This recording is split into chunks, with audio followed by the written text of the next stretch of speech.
I think there's one final step on that you left off. So initially we trade our time for money, then we trade our money for money, and then we trade our money for time. And I think that's what we're trying to help people get to is let's invest a little bit of money in order to get back some of our time.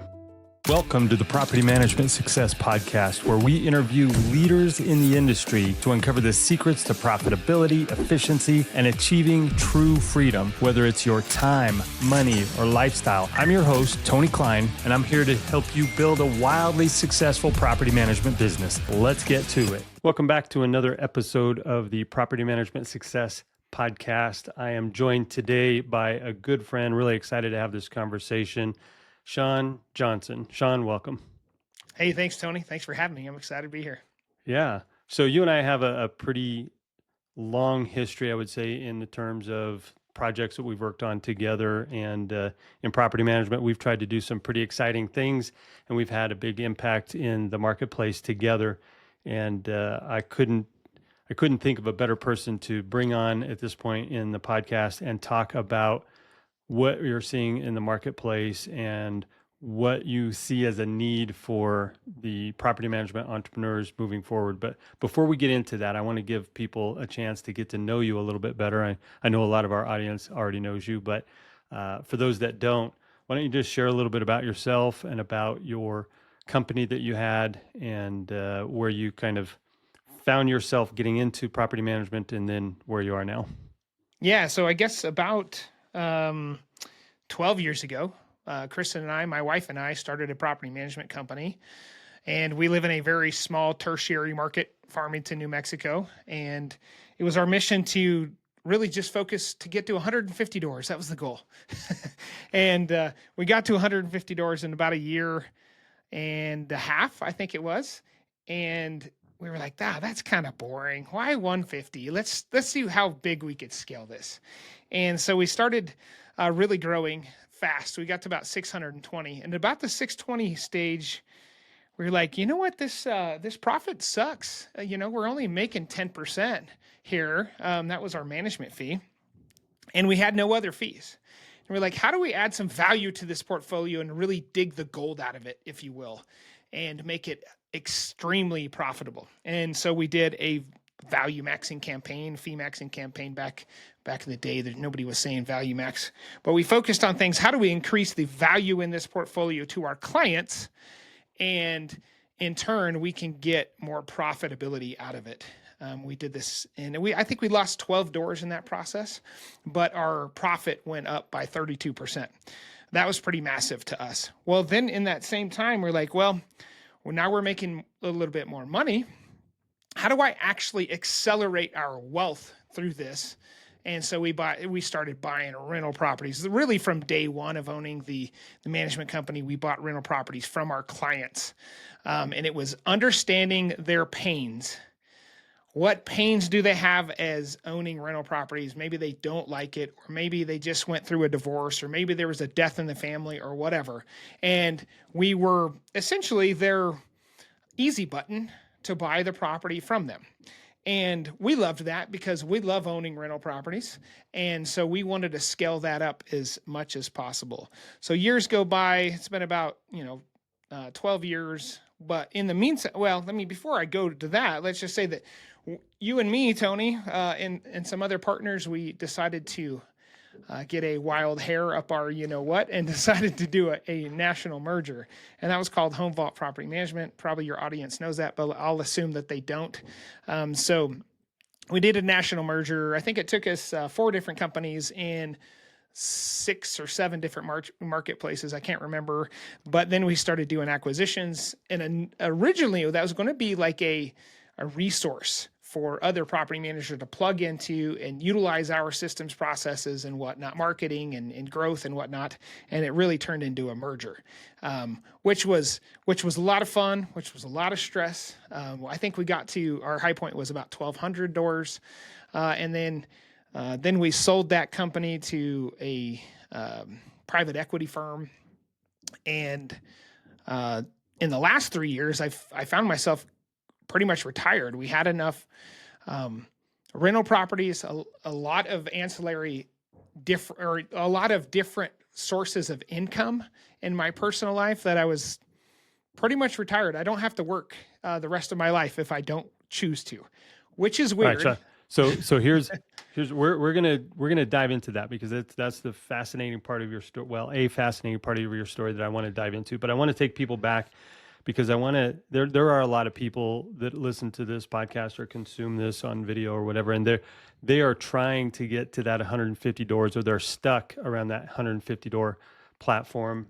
And first of all, just getting to that is there's sort of a break, a plateau that you kind of get to when you're at 150 doors, and you need to decide, am I going to like turn this into a business, or is this just sort of a job that I've created for myself, and it's more of a hobby, but I'm still involved in the day to day. And so I want to talk about that transition a little bit, but then I also want to dig in. I know a little bit of your story, your backstory that you kind of glossed over. The part about you got to 600 doors, and you were still like, hey man, we got to work on the profit, and we got to figure out how we're going to mine those and do the value maxing. And so I want to make sure that we don't just skip those two things, because there's a mindset that you need to adapt at both of those transition points, going from I basically have a job at 150 doors, to how am I going to actually turn this into a business? And then once you turn it into a business and you hire people and you put in these systems and all of these things, you realize I'm still doing a lot of work. It's a much bigger operation now, but I'm not really making much more money because I wasn't intentional with the way I structured it. I just sort of grew beyond the 150 doors with some of that same methodology that I had. And now I'm bigger, but I didn't really transition into something that would allow me to pay all of my team, invest in my company and tools and resources, and then make a modest profit and continue to grow beyond there. So talk about both of those two phases, if you would. Yeah, so really that 150 mark is kind of, it's a generic number, but the reality is that most people don't understand that in order to get to the next level, you have to then leverage labor. You have to leverage other people. And you can't do really much more beyond 150 by yourself. And maybe you can. But that general area was a mindset shift that in order to scale this company, I need better people than just myself. Actually, I need people that can take us to that next level. That was number one. Number two is that I wouldn't get actually stuck in the mindset that 300 or 600 or 1,200 doors are going to get me to where I financially want to be. I actually don't believe that. I actually believe that whatever your door count is today, that you can mine the gold within that portfolio in order to make a substantially larger amount of money. I think in most cases, especially when we're at a small door count, we think that I need to compete on the price level because I don't have enough doors to tell that client that I'm big enough, I'm good enough, I'm valuable enough in order for me to take this to a profitable level that I want it to. And I think that's a complete lie. As a matter of fact, what I think is that the ones that are at the lower level actually can provide a lot better service than the bigger ones, and therefore should be charging more for it. We are only worth what we think we are worth.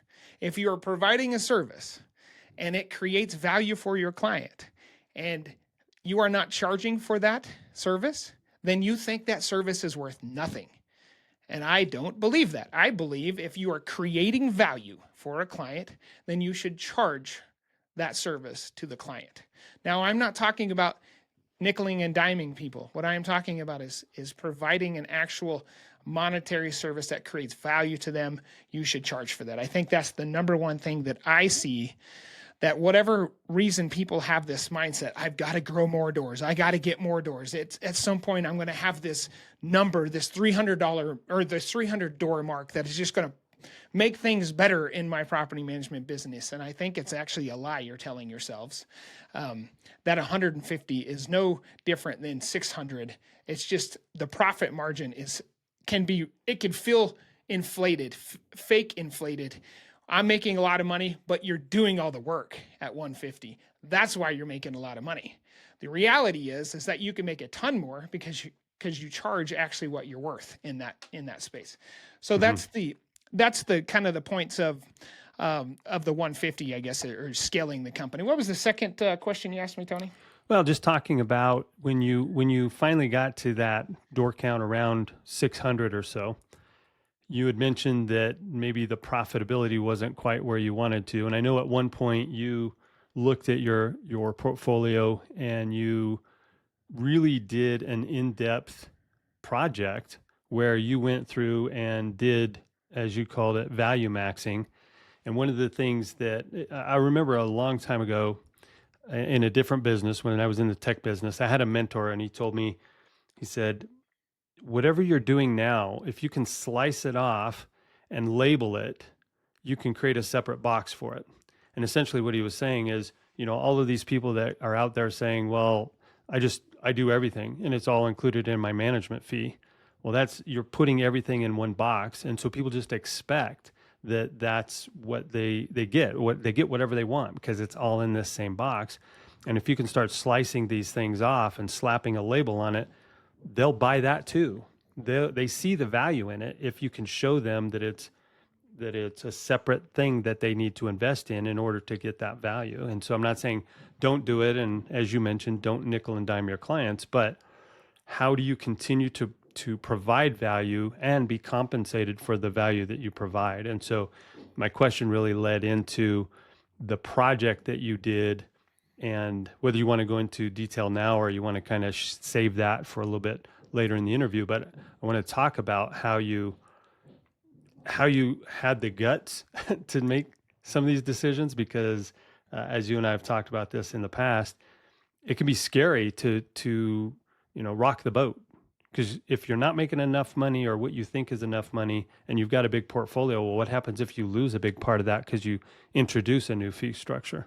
So just talk us through that. Yeah. So I will just say that it was a massive mindset shift. And kind of if I had to summarize it, don't try and out Walmart. They are the low cost leader because they can be the low cost leader. You don't need to be the low cost leader. So, like for instance, I was on a coaching call like last Thursday, and the gentleman said, "But there's this big company in town, and they charge a $65 flat fee, and that's the only fee they charge." And I was like, in my mind, was don't try and out Walmart. So if your only differentiator is your price, then of course you're going to race to the bottom. So the mindset is, what am I actually providing? I actually think it is a valuable exercise to figure out what actual monetary value I give my clients for managing their property really well. What dollar amount did I cost them by placing, or I mean, not cost them by placing a good tenant? What dollar amount did I cost them by renting the house out really fast? Add all of those values that you have, and that's the actual dollar amount that you're providing to them beyond the peace of mind. Because like you're providing a peace of mind beyond all the monetary, because they don't have to answer the 5:30. It's not at 4:59 on Friday that you get the toilet is broken. You get the 5:30 call on Friday that the toilet's broken, right? Well, they would have gotten that same phone call, right? But you're providing peace of mind that they don't have to answer that phone call. So that's the one. So let's actually talk about what actually happened.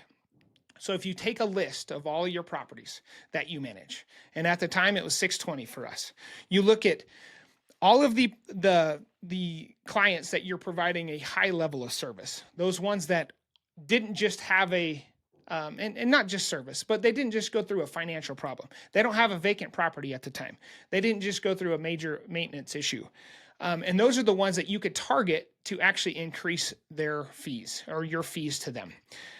Now, what value am I going to actually provide? Well, like you said, Tony, if my scope of work is my management fee and I do all of these things for this management fee, then of course, you're never going to really get out of that box until you define your management fee is this. And I look at property management in 3 pillars. 1, we have leasing. That is a separate entity or a job in property management. 2 is the management of the property, and 3 is the maintenance of the property. Those are the 3 pillars I view property management as. I should be having fees associated with each one of those pillars that I can actually value or add value to my clients with. So over the course of this, took us about 2 years to actually change the fee structure of all of those clients because they had to fit a certain criteria before I asked for more money. Right now, if you haven't noticed, even though most of us are a fee-based off a percentage, inflation has gone up substantially.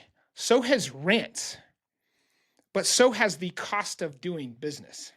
So if you're not charging for what you actually are worth, your margins are getting shrunk and shrunk down. You could probably see it. Labor is costing more, facilities is costing more, utilities is costing more, and so on and so forth. And so we utilize that time to focus on value or increasing the profit in our portfolio based off of the criteria that our clients were currently in order to ask for more fees. Now, that went to a letter.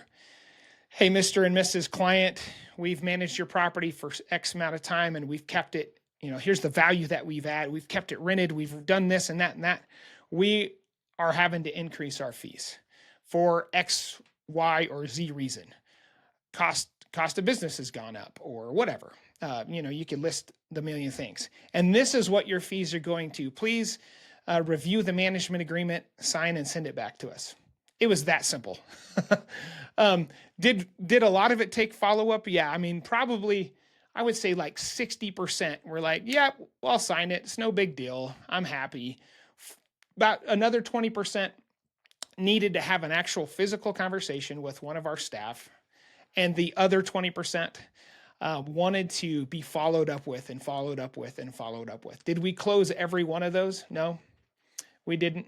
But we were willing to accept a certain percentage that didn't actually renew their agreement, if you will.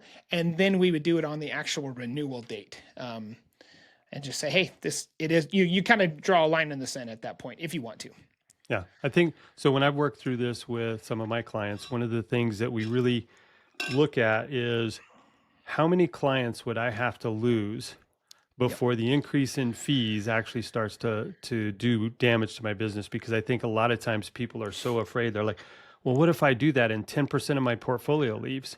Well, if you do it and you make more than that 10% would have provided you with these increased fees, you're making the same amount of money without doing that extra 10% of work. And the reality is 10% of your portfolio is not going to leave you.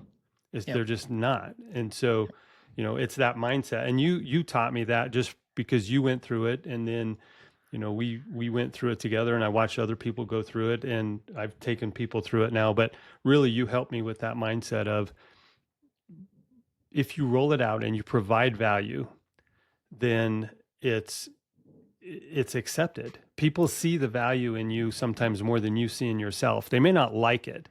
Some of these streaming services, every once in a while, they'll pop up a notice, Netflix or whatever, hey, we're increasing your fee. And it's like, I don't love it, but I get it and it's worth it to me. So I'm just going to say, okay, and move on with my life. And I think we get so worked up over, well, what if they say no over paying me an extra $60 or whatever? It just doesn't happen. Yeah. Let me speak to that just a second, Tony. I think we all have that fear that it's going to be worse than it actually is.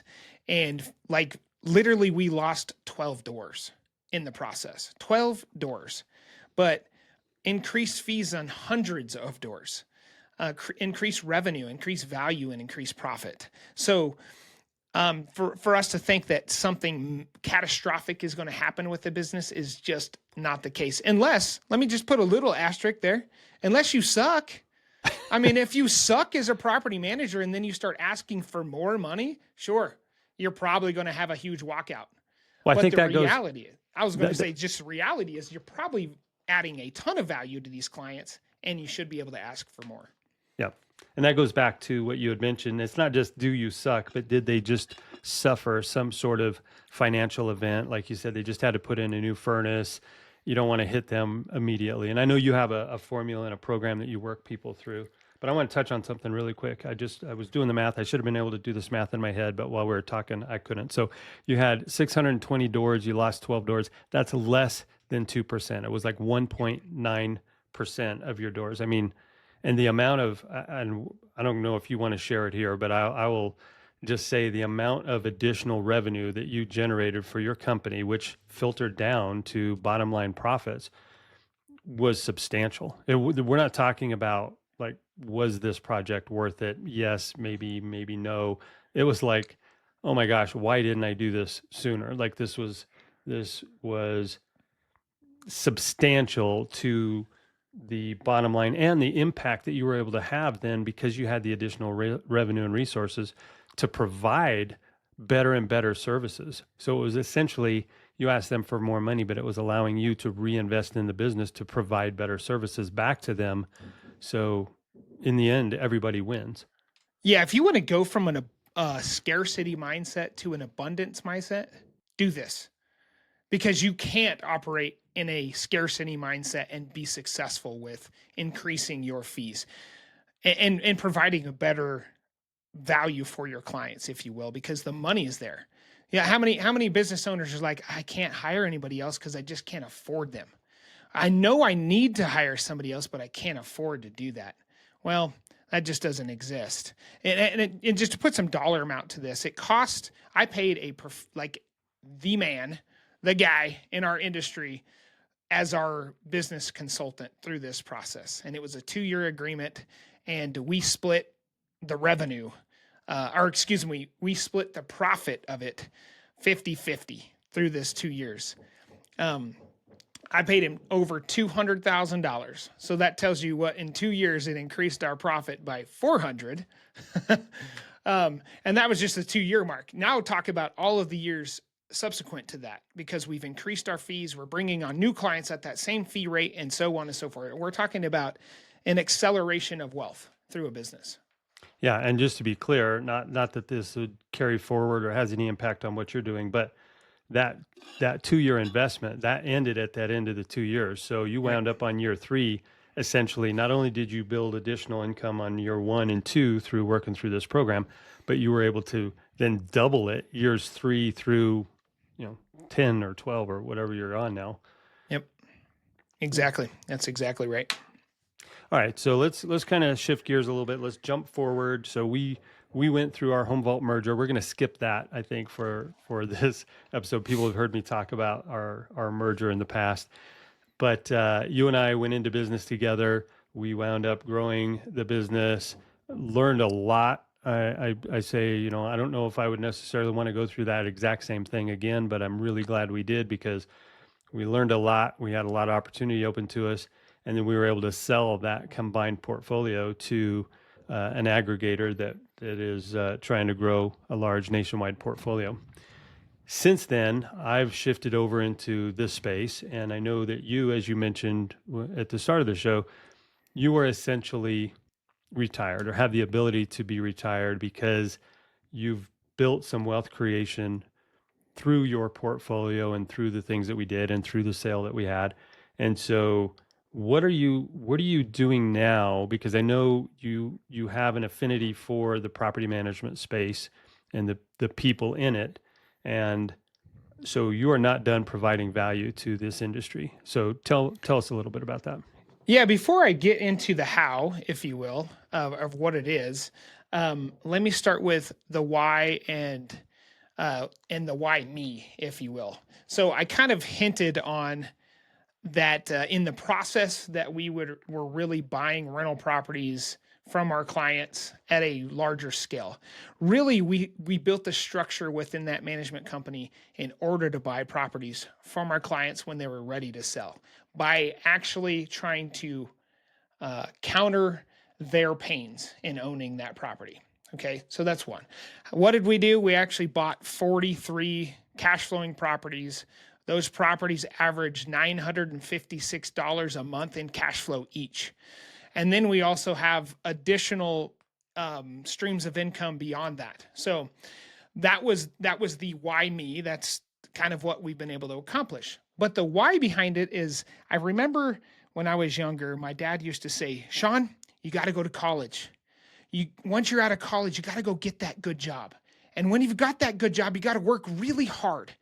And when you work really hard, you're going to get paid better. And you need to save 10% of your money, and then you need to invest 10% of your money. And eventually, when you're old and your body's given out, you'll have enough money to retire. And I completely rejected that mindset. I hated it. I thought, why the hell would I want to save all my money to someday be able to do something with it when I'm old and I don't even have the mind or body to do something with it? How do I do something now? So that was the why, the motivation. The second motivation of what we'll get into in just a second is like, what does this actually mean? Is that rich people get rich silently, and they don't ever want to share how they actually got rich.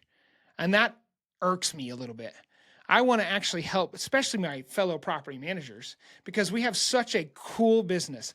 Like, one of the business entities that is the most undervalued in the world is recurring revenue property management contractual industry. We have a recurring revenue, and it's contractual, and let's just say we're building wealth of other people on some of our clients' biggest asset they've ever owned or will ever own. And yet our business is extremely undervalued. And I wanted to share, I want to share a framework, a structure that takes a property manager who's making some money, but how do we escalate the money that they're making? Because the gold is really in that portfolio, whether you're at 50 doors or 700 doors, it doesn't matter. There's gold in that portfolio, and you are worth what you think you are worth, to then building a structure on how do I buy rental properties or find other investments that make me money on top of my money. I don't want to trade, because it's like we go through these phases in life. We either trade our time for money, or then we start trading our money for money. How do I make more money with the money that I have? So really, I won't get into too much more. I'm sure you have a lot more questions, Tony, but that's really the mindset that it took me from, gosh dang, I hate seeing our fellow property managers struggle financially. It's something like 16% of business owners make less than $10,000 a year. That is sad to me. Why would you put all that risk in your life to only make $10,000? Well, it equates to property managers. I interviewed over 50 property managers to understand what their financial pains were in owning a property management company, to figure out, it's not much different. There's tons of property managers that are struggling financially too. And I'm not any smarter than anybody else. I am not. But I figured out a way to make money with more money and just snowball that to essentially retire at 39. So that was the goal in the plan there. I think there's one final step on that you left off. So initially we trade our time for money, then we trade our money for money, and then we trade our money for time. Yep. And I think that's where we're trying to help people get to is let's invest a little bit of money in order to get back some of our time. Yeah, that's right. We start to buy our time back. And I think that's super important. We only get what's the book? 4,000 weeks. We get about 4,000 weeks in our life. And we need to make the most of it, because time is fleeting. And money provides one thing: freedom. Freedom to buy back time, freedom to do what you want, whatever the case may be. But it provides one thing: freedom.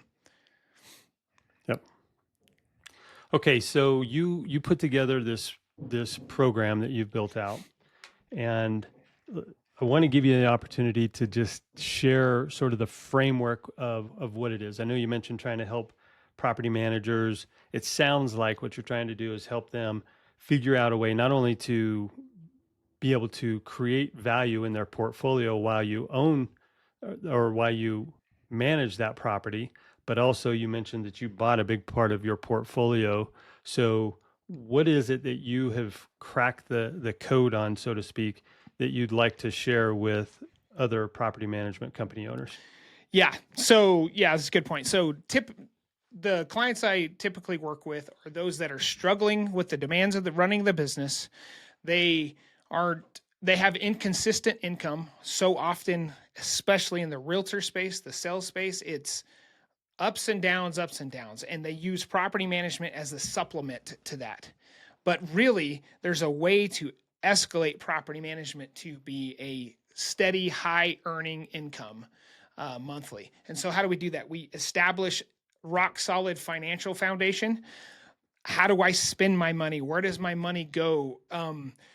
Like the liabilities in our life. The average person has a $700 a month car payment.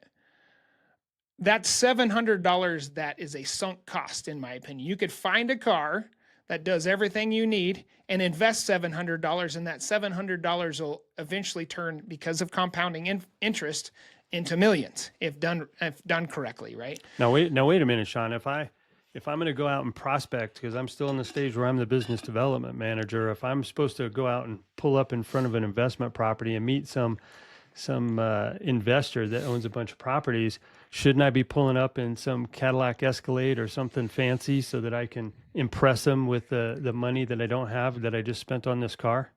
You should only pull up in that Cadillac if you want to remain poor. If you want to actually accelerate your finances, nobody gives a crap what car you drive. Now, should it not be missing a tire or, a windshield? Sure, it needs to be somewhat presentable, but nobody cares how nice your car is. Yep. And it's costing you far more than your ego. Your ego is costing you lots because you think you need a nice car. So, all right. So beyond that, so establishing a rock solid financial foundation, then unlocking revenue opportunities in your portfolio and increasing the profitability of that portfolio, like I just mentioned before, and then taking that and building long-term wealth, utilizing the portfolio, buying rental investments from your clients, or other investments, vertically integrating other businesses. Say, for instance, one of our pain points is I can't ever find a good handyman. Well, it might be time to go start a handyman service, right? Those are other avenues of income that we can tap into. And then the ultimate goal here is to achieve financial independence. Again, money really, there's a misconception, I think, about money, that money is bad. Money is not good or bad, but it provides one thing, and that's freedom. And I think that's where, we say financial peace or financial independence, and I say freedom. Freedom to do what you choose, go on that vacation you want to build more wealth, to send your kids to college, to not live paycheck to paycheck, less than $10,000 a year, and 16% of our business owners, I'll hit that statistic again. That's sad. That's rough. It's, and I understand it because I was there. I was there at one point. You mentioned there's a few ways to help people build this financial freedom, have this cushion. One is doing things inside their business. And I think property managers, I think they have an easier time. This is totally an assumption on my part, but I think they would have an easier time saying, I am willing to adjust my management fees. Like, I can buy off on that. I'm willing to find other ways to create income inside my business. I think it's a bigger stretch for somebody who didn't come into this industry as an investor to say, I'm going to now start targeting investing in real estate and investing and working through my portfolio and trying to find opportunities to purchase. So do you want to talk to that at all? Yeah, so let's talk about why you would even want to do that. Say we get the property management company to really start making some money, but it's money in, money out, right? We're making $500,000 a year. What do I have to show for that? Well, maybe I reinvest some of that into the business. At some point, you really can't invest anymore. You're going to hit a limit into the business. And it is a good investment to reinvest into your business. But why real estate? Well, we're in it. We're involved with the people that are already real estate investors, if you will. Now, some of them, they're probably going to be reluctant landlords, and some of them are going to be intentional investors. It doesn't really matter. The point being is that we're in that space, we understand that space, and you already have the systems and the know-how to run your own rental properties. So that seems like the natural progression.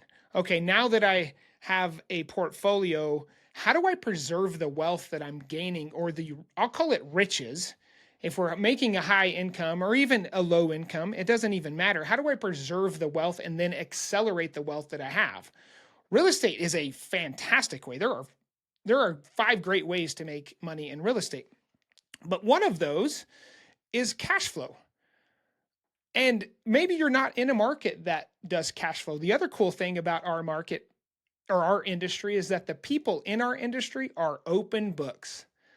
You can get to know somebody that lives in Oregon or Florida or whatever and get to a trust factor. So, hey, maybe my market's not the best one to buy a rental property in, but I know other people that do. You know what I mean? And be that source for them to buy those, to be an investor and build their portfolio. And I've I don't even know, about 6 different properties in different markets that I've purchased that I've never even seen the door, and they're cash flowing like a champ. Now, why did I go outside of it? I needed to deploy some capital to avoid some taxes. That's another way you can make money in real estate. I needed to avoid some taxes, so I went to an auction site, bought some rental properties or bought some houses through that and turned them into rental properties because I trusted the people that were going to manage them. So help us. So we decide we're going to start working through our portfolio. I know you mentioned going outside, and I think that's when you start trusting other people to manage your property as well as you would. I think that might be like That's a the different next level. layer up. Yeah, that's the next Yeah, layer up. yeah. But you already trust yourself to manage properties because you're managing properties for other people. And if you don't trust yourself to manage properties, then we need to, you know, do not pass go directly to get some kind of training or something like that to get to where you have that confidence. But if you already have the confidence in your ability to manage property, well, whether you're managing for somebody else or you're managing that for yourself, it doesn't really matter. So how do you go about putting together a program to, or what should be included in a program in order to start looking at your portfolio to determine, because I know you mentioned cash flow is one way to make money. Another one is appreciation. Obviously, that requires a little bit of speculation, but there are many reasons why you would want to buy a property in your portfolio. But if somebody is saying, yes, I want to do that, I want to get my first one out of my portfolio, what does that even look like? Yeah, start with the pains. There are clients that go through a cycle that really just don't love owning rental properties, or they find a stage in their life that it's time for them to move on from the rental properties that they have. And so in order to systematize this is a conversation with all your staff. Hey, when a client is starting to express that they are wanting to sell their rental property, or they're frustrated with owning their rental property, or they can't make ends meet, or maybe they can't even afford the mortgage, or whatever the case may be. We've probably all had that client. And I say, I'm going to put a little asterisk here, can't afford the mortgage. The rent's higher than their mortgage, but they're using the rents to pay for other things in their life, not the mortgage. And so they foreclose on a house that is actually cash flowing. I've seen it happen multiple times. But talking to your staff, like, hey, when a client reaches out and they're frustrated, let's have a conversation. Hey, it sounds like you're about ready to not want this rental property anymore. Would you mind having a conversation with my broker? They like to invest in rental properties. That's step one. Super easy. You'll probably get a bunch of conversations just because of that. Step 2 is put it in all your messaging.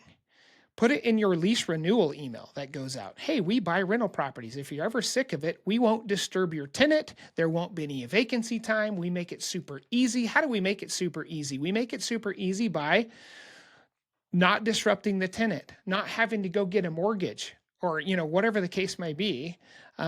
You think of the value points that you have. We always liked to do the inspection, but to pay for all the closing costs. That was always an incentive for our clients to not have to deal with. I would go to the title. I had a great relationship, or I still have a great relationship with our title company, and they would pull all the things I need to for $100. You know what I mean? So it's super simple to get this stuff done. The seller doesn't even know how simple it is, but you're providing them an easy button. So put it in all the messaging. And then when it comes the time that you have these conversations, listen to their pain points. Their pain points are going to tell you exactly what they need out of the deal in order to sell it to you. I'm going through a divorce, and you know what? The judge is going to make me pay the equity out of that house to my ex-wife. Oh, okay. How much is the equity? It's $15,000. Okay, it's 15 grand, but you only need 7.5 to pay your wife, right? Your ex-wife. Great. How about I pay you 7,500? You carry the note for me. I will build up what's called um, what do they call that? I can't even seasoning in the real estate. So that way, when I'm ready, I can actually refinance it instead of doing a new loan on that property, a new mortgage. That is way more favorable terms to do a refinance than it is a new conventional loan. So those are the conversations. Will you let me to just will you owner finance that house for me for 6 months so I can season it long enough I could do a refinance? And I had dozens of conversations, and just listening to their pains, most people are more than willing to do that.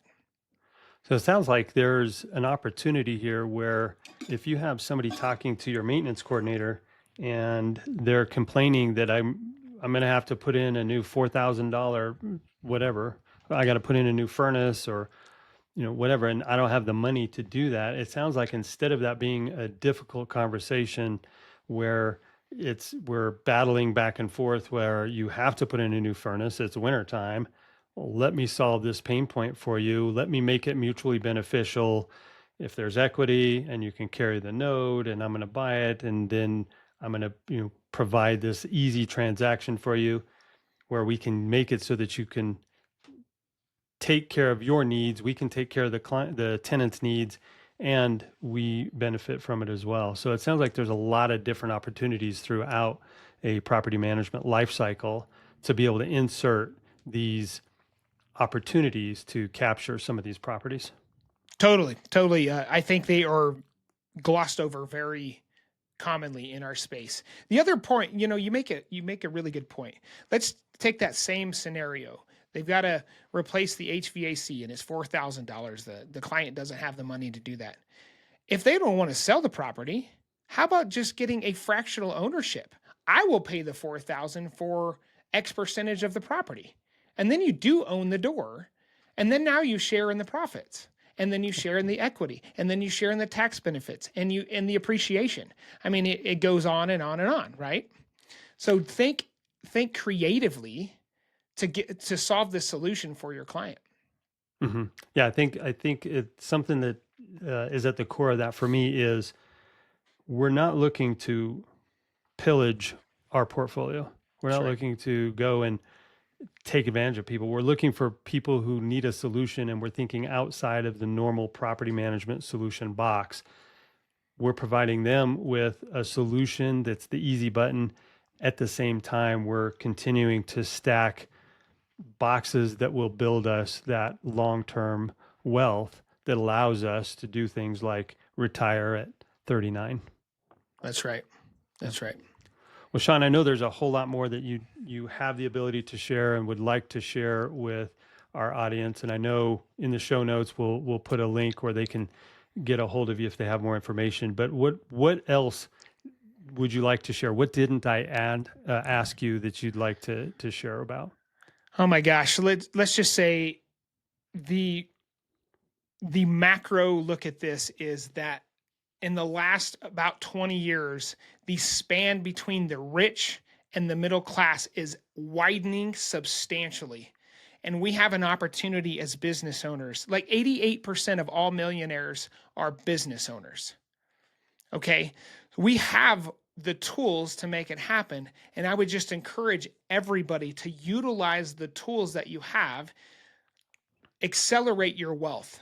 we shouldn't be comfortable with just living paycheck to paycheck, or, like I'm getting a little bit of profit in my business. There are ways, and I have this framework all set out to accelerate your wealth way faster than just going with the flow. And 30 years down the road, I finally have made it, if you will. All right, good enough.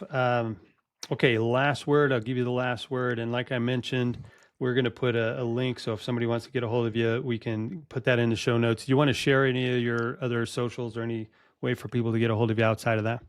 Yeah, just my website, ShawnAustinJohnson.com. So Shawn is SHAWN, Austin, AUSTIN.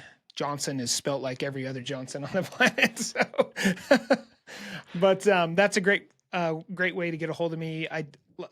Last word here is that I have a founders group, a cohort of people like-minded that are property management company owners that are wanting to accelerate and will be utilizing my program that I've put together, the framework, if you will, this structure that will be like a flywheel, to create a flywheel that continues money for you as a cohort, and it's starting in January. So if you are interested in that program, please, love to meet with you. It is a invite only, so I'm not taking on everybody, and I want to make sure that the people that I do take on are serious about creating generational wealth. Perfect.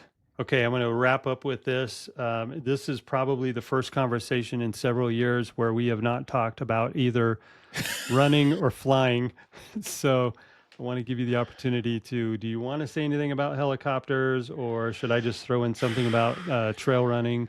What is your choice? Well, I don't love talking about trail running, so I'll talk about helicopters. All right. But yeah, I love, I don't know. It's funny how you say that. I used to be a helicopter pilot, but yeah, I'm looking forward to to helicopter ownership soon. So that's all I got to say. Very good. All right, Shawn. Thanks. It's always great catching up with you, and look forward to seeing all the great things that you continue to do in the industry. Thanks, Tony. Thanks for tuning in to the Property Management Success Podcast. We'll be back with another value-packed episode to help you level up your property management game. If you've got something valuable out of today's episode, please share it with a friend or colleague, and don't forget to subscribe and leave a review so you never miss out on future insights and strategies and tactics. Until next time, here's to your success.